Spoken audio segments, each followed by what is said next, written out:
नमस्कार विद्यार्थी मित्रांनो, आज आपण अन्वी स्पर्धा परीक्षा मार्गदर्शन केंद्रामधून आज एक गणिताची सोपी पद्धत अनुभवणार आहे किंवा शिकणार आहे। तर आज वर्ग करण्याची सोपी पद्धत, वारंवार विचारल्या जाणाऱ्या प्रश्नामध्ये वर्ग, वर्गमूळ यावरती हे असतात, प्रश्न असतात आणि या प्रश्नांच्या माध्यमातून आपल्याला वर्ग करणे किंवा वर्ग पाठ करावे लागतात। तर ते वर्ग पाठ न करता आपण वर्ग कसे करायचे याची आज सोपी पद्धत आहे मित्रांनो। त्यासाठी तुम्हाला काय करायचं आहे, फक्त 2 पासून 10 पर्यंतचे वर्ग माहित असणं गरजेचं आहे आणि ते 2 पासून 10 पर्यंतचे जर वर्ग तुम्हाला माहित असतील तर तुम्ही 11 पासून ते 99 पर्यंतचे कुठल्याही संख्येचा वर्ग अचूक पद्धतीने तुम्ही काढू शकता। तर कसा काढू शकता ते आपण बघूया। तर लक्षात ठेवा, पहिल्यांदा तुम्हाला आधीच सोपी संख्या घेऊया की एक समजा 1, 12 किंवा 18 ही संख्या आहे। या 18 या संख्येचा आपल्याला काय करायचं आहे, वर्ग करायचा आहे।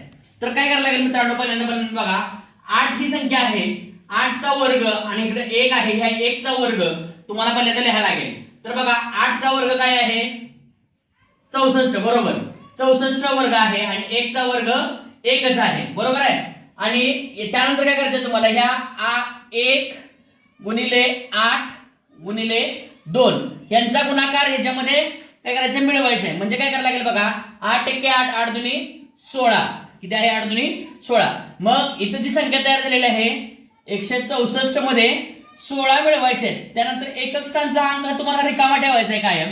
तर बघा 4×4 बेरीज करायची यांची, 6 आणि 6 12, हातचराला 1 आणि हे 3, म्हणजे 18 चा वर्ग 324 आहे, हे आपल्याला माहिती आहे। 18 चा वर्ग 324 आहे, बरोबर आहे। याच पद्धतीने तुम्ही कोणत्याही अंकाचा करू शकताय। चला आपण आता 56 चा वर्ग करून बघूया। 56 चा वर्ग, तर बघा 6 चा वर्ग 36, 5 चा वर्ग 25 आपल्याला माहिती आहे आणि या तिन्हीचा गुणाकार करायचा आहे। म्हणजे 5 गुणिले 6 गुणिले 2, 6 पंचे 30 गुणिले 2 60 आणि ह्या याच्यामध्ये तुम्हाला काय करायचं आहे, 60 मिळवायचं आहे। हे एकक स्थानचं घर रिकामं सोडायचं आहे। याची बेरीज करा, बघा 6 × 6 3 × 3 6 5 11, हातचराला 1, चला 31 36 हे उत्तर तुमचं अगदी बरोबर आहे।